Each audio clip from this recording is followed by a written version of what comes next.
Deep inside a glowing forest, untouched by humans, there lived a community of animals who could speak, laugh, and dream just like people. This magical place was called the Forest of Echoing Stars, because every night, millions of tiny lights floated above the trees, like silent music in the sky. These lights weren't just pretty. They were the very heartbeat of the forest, the source of all its magic. One night, something strange happened. The floating lights called star echoes began to flicker and fade. The forest grew dimmer, the air colder. The animals gathered in the moon meadow, their faces etched with worry. There was Liri, a brave little squirrel with a fluffy golden tail that shimmered even in the dimming light. Next to her was Torren, a wise old tortoise who wore tiny round glasses perched on his nose. Mira, a playful rabbit with unusual sky-blue fur, hopped nervously from foot to foot. And hiding behind a large mushroom was Finn, a shy fox who loved collecting shiny stones more than anything. Torren adjusted his glasses, his ancient voice steady but grave. "If the star echoes disappear," he said, looking at the concerned faces around him, "our forest will lose its magic." A collective gasp went through the crowd. Without its magic, the talking rivers would fall silent. The rainbow-colored flowers would lose their vibrant hues. The very soul of their home would vanish, leaving behind a dark and silent wood. The thought was unbearable. Liri, ever the brave one, remembered something. She scampered to the front. "I remember a legend," she squeaked, her voice full of urgency. "An ancient story my grandmother used to tell me. The star echoes come from a glowing gemstone, known as the star crystal, hidden somewhere in the mountains beyond the forest." She paused, her eyes wide. "If the crystal is cracked, the lights will dim." The connection was instant. The fading lights, the legend, it all made sense. "We have to find it," said Liri, her small chest puffed out with determination. Mira, catching her friend's courage, added, "And we have to fix it before midnight. The last star echo is about to go out." The animals looked toward the sky, where a single, faint light pulsed weakly. Finn gulped, his shyness making his voice a whisper. But no animal has ever crossed the Whispering Mountains. They say the winds there carry away your voice and memories." He clutched a small, smooth stone in his paw for comfort.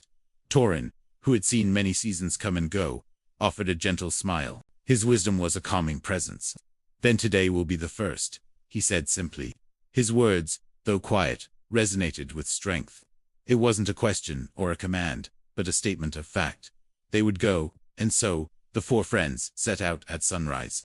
The journey was more wondrous than they could have ever imagined.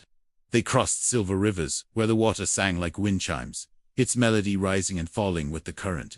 They walked through vast flower fields where the petals changed color with every footstep, from ruby red to sapphire blue, then to emerald green. It was like walking on a living rainbow. They trekked into deep caves, not dark and scary, but lit by thousands of glowing mushrooms that pulsed with a soft, warm light. The entire world seemed alive with animated magic. The trees swayed as if they were dancing, their branches reaching out to guide the friends along the path. Fireflies swirled around them like a cascade of floating lanterns, illuminating their way. Even the stones on the trail seemed to have a mind of their own, gently rolling themselves out of the animals' path to make their journey easier. The forest was helping them. It wanted to be saved. After a long and arduous climb, they finally reached the peak of the Whispering Mountains. There, nestled in a crater of rock, they found it, the star crystal. But it was not glowing. It was covered in a swirling, dark mist, and a long, deep crack ran across its surface.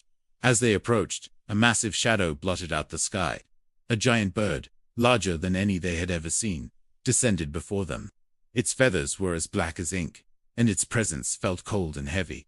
This was Nocthar, the guardian of shadows.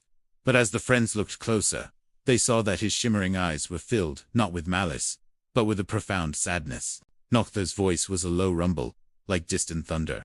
"I never wanted to harm your forest," he said, his gaze fixed on the dim crystal. "I only wanted to borrow the crystal's light.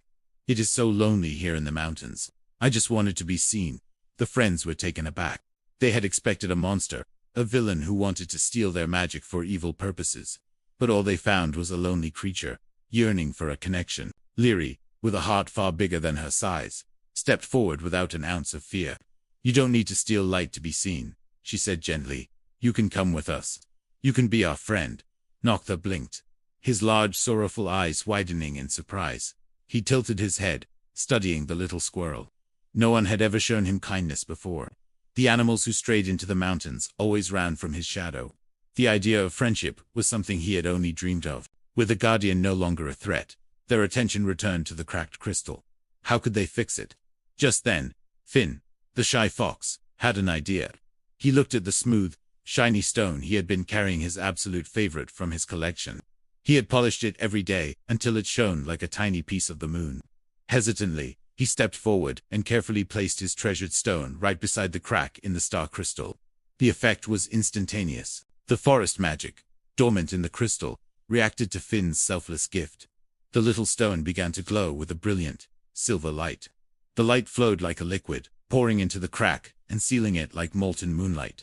In a brilliant flash, the dark mist evaporated, and the star crystal burst back to life, pulsing with incredible power. All around them, the star echoes were reborn. Millions upon millions of tiny lights swirled into the sky, filling the air with a soft, chiming song, like thousands of tiny bells ringing in harmony. The light was warmer and brighter than ever before. Beautiful, whispered Mira, her blue fur glowing in the magical light. The four friends, along with their new companion, returned to the forest. Nocthar flew overhead, his massive wings no longer casting a shadow of fear, but of protection. When they arrived, the other animals didn't run or hide. Seeing him with Liri, Torren, Mira, and Finn, they understood. They welcomed him with cheers and open arms. At last, Nocthar was no longer alone. He had found a home. That night, the forest of echoing stars was more brilliant than ever. The lights danced and swirled in a dazzling ballet, their song filling every corner of the woods. As the animals celebrated, Torren smiled, his old eyes twinkling behind his glasses. He looked at Liri, Finn, Mira, and Nocthar, and said softly, "Our world shines brightest when we share the light." And so, the magic of the forest grew stronger, kinder, and filled with endless new stories just waiting to begin.